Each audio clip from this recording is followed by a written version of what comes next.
We are here in Dallas, Texas at the Fairmont Hotel at our Digital Marketing and Digital Retail Transformation Assembly. I'm here with our keynote speaker, Steve Robinson. He is author and retired CMO of Chick-fil-A. Thanks so much for joining us, Steve. Great to be here, Cara. So you have a book coming out, Covert Cows and Chick-fil-A, and it's expected to be released this June. So you tell a little bit about how the story of Chick-fil-A turned fast food marketing upside down and really built one of the most successful and beloved brands in America. So in your opinion, what are some of the traits and characteristics of a successful brand? Well, I talk about it in the book, as you might suspect, and I talked about it last night. That's a long list, but I think it all starts with culture. Right. And the fact that Chick-fil-A was founded by a gentleman who, in fact, he didn't retire until he graduated heaven when he was 93, who spent most of his waking hours focused on cultural issues. Now, it wasn't like he sat around and made a list. It was just he lived out who he was. And as a result, we had a culture that gave people a lot of freedom to be themselves. It empowered their giftedness. It was implicitly an environment of opportunity and innovation. And it reflected the personality of Truett Cathy. So I like to say that the culture is the soil in which a great brand grows. And that's the environment that I had the privilege of doing my work for 35 years. Wow. Because he was a great cultivator of that soil. And he taught the rest of us to how to focus on that too. So that's number one. Number two, I think what really marked Chick-fil-A is a general attitude of being renegade in the fast food space. That's kind of the headline. What are the other guys doing with food? Well, we're going to do the exact opposite. They're going to use frozen food, pre-made food. We're going to do fresh food. They're going to treat everybody like a transaction. We're going to treat everybody personally and with genuine care. We're going to use technology to kind of track who you are and keep up with transactions. We're going to use technology to make your experience better, to add value. They use advertising to tell you what's on sale right now and what their feature product is. We use advertising to convey a spirit of fun, the personality of the brand, to make you laugh. So the list goes on and on. But that was for over 30 years, that was the core how we looked at the business, to protect and build the reputation of the things that were important to Truett, and then to make sure we were creating a brand that was completely different than everybody around us. And as I talk about in the book, over time what we really discovered was we were creating a blue ocean brand before the blue ocean strategy book was ever written. And I think that's the reason Chick-fil-A has thrived. That makes a lot of sense. Yeah. So how did you see yourself progress as a marketer over these 35 years at Chick-fil-A? I know that's a hard question. No, it's a great question. When I came to Chick-fil-A, I left the position of director of marketing at Six Flags Over Georgia. My background with them and previously Texas Instruments, and I did graduate work at Northwestern and then undergrad at Auburn. My attitude when I went to Chick-fil-A was my number one responsibility was to be really proficient in marketing skills and drive sales and, typical skill set mentality. And the evolution was because of the culture. I started to realize that if Chick-fil-A was going to be special, it was going to make that journey that I talked about of moving from just creating transactions and selling more sandwiches to becoming an experience. And so the responsibility of me and our group to do that was basically help the organization focus on the customer all the time.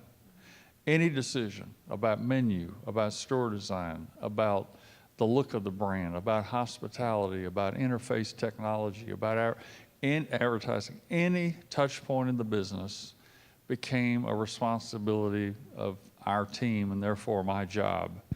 Now that was a 30-plus year journey to go from just selling sandwiches to a group of people who really were becoming brand development and brand managers. Our responsibility was to give the operators a healthy and relevant brand in the marketplace.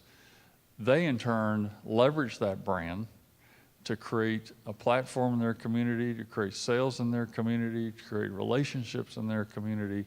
We made it very clear we wanted to hear their input on how to make the brand different, but it was not their responsibility to change the brand. It was their responsibility to execute the brand that over decades had evolved into something really, really quite special. So the headline is, I went from being a chicken sandwich salesman to someone focused on keeping a brand relevant and fun and creating value not just for the customer, but creating added value for the Chick-fil-A operator. All about that customer-centric approach. Very Customer-centric. big buzzword now. It seems so simple, and yet you have other constituents in any business that create tension and can compete with that. Principally two buckets. You have the bucket of operations that wants things to be easy and routine, don't complicate my life. And then you have the bucket of ownership, whether it's a publicly owned company or privately owned company, the agenda of ownership, whether it's quarterly earnings or something a private owner wants to do with their wealth, they say, whatever. And we had those tensions at Chick-fil-A.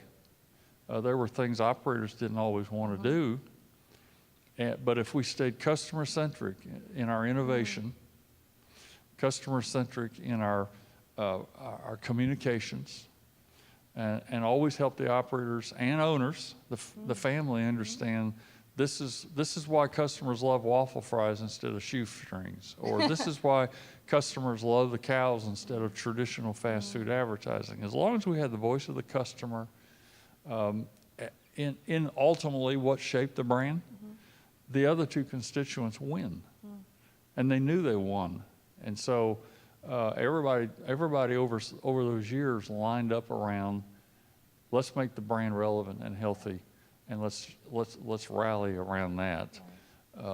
So that was the journey. That's great. So, are there any other CMOs or leaders in marketing that have had a profound impact on your career? Helping you with your vision? Yes, and I can't sit here and start naming a bunch of folks. Probably what I would say is I got involved in Atlanta very early in my career with an organization at Georgia State, Georgia State Marketing Roundtable. It was organized by a good friend of mine who was also a consultant, Dr. Ken Bernhardt. So in the context of that group, I not only met marketing CMOs throughout the city of Atlanta, and given the number of Fortune 100 companies we have, I got to hang out with some pretty influential and knowledgeable and skilled people. But then we also had outsiders coming to our monthly meeting, authors, researchers, professors, other practitioners. So that consortium, I firmly believe that iron sharpens iron, whether it's in your professional life or spiritual life, whatever. And that group was a consistent environment of professional sharpening.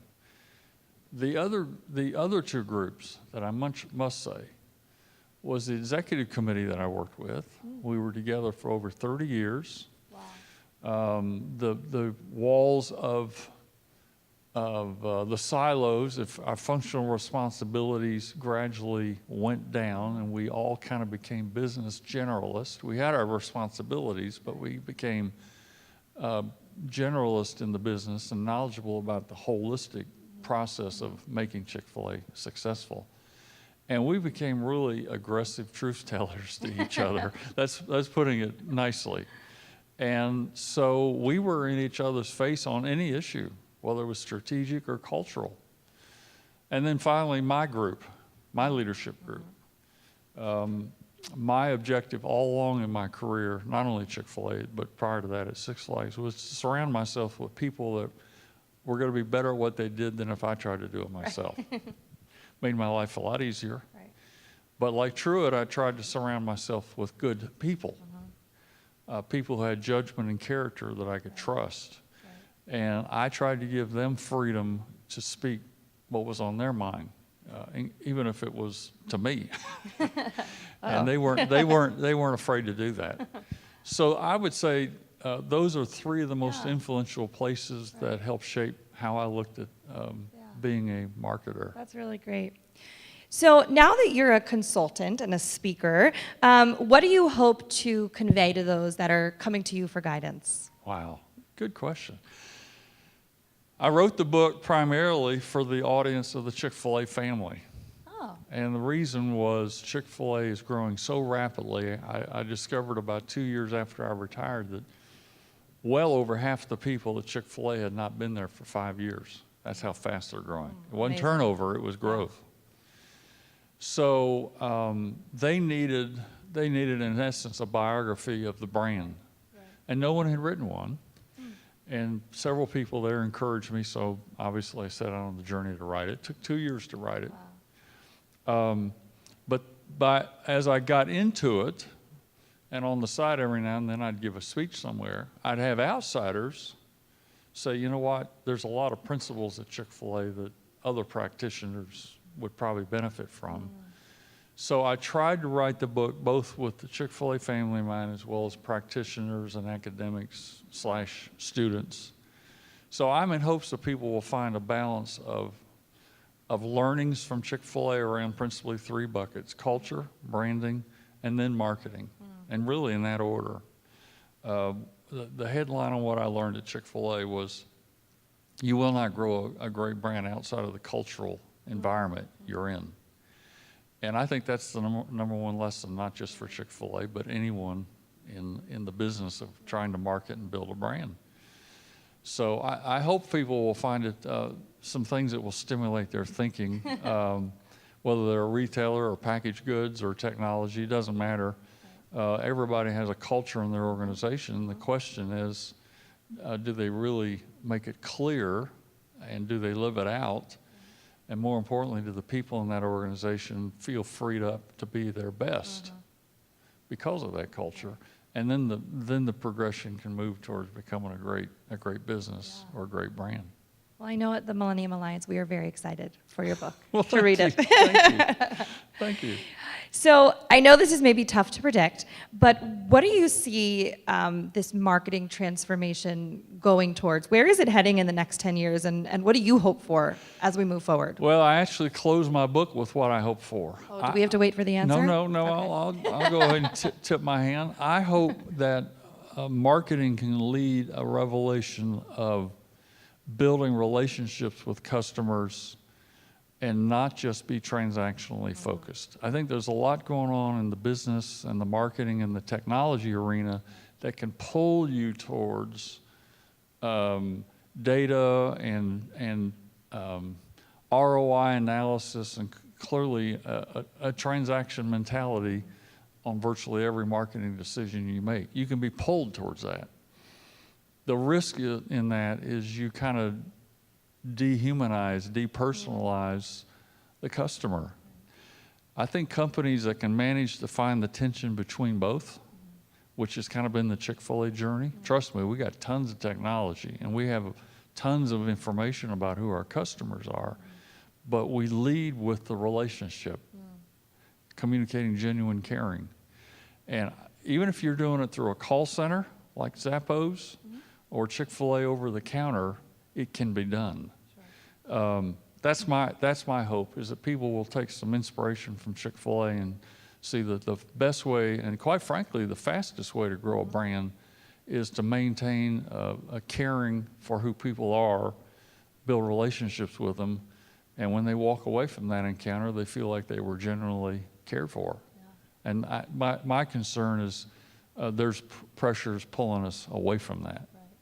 Well, let's cross our fingers. Yes, yes. So we're so honored to have you at our assembly as keynote speaker. And so you've got to mingle with our attendees a little bit. You got to present your keynote. And so I'm curious what you think. What are the benefits of coming to a small, intimate C-level program such as the Millennium Alliance? Well, first of all, I have to congratulate you guys on the variety, the diversity of the talent that's here and what their roles are. But these are C-level folks, and they're not just marketers. There's clearly a pervasive spirit of innovation and creativity, no matter what their roles are. I was impressed by that. A lot of energy. And they're willing not only to learn, they're willing to teach each other. So that's a tremendous environment you create when you do that. And you're doing this event first class. Everything about it's well organized, great venue, great food, meetings are run on time, professionally. So it's a very easy environment in which to focus on learning. So my hat's off to your team as well. Thank you. Yeah. Well, thank you so much again for being here. It's my pleasure.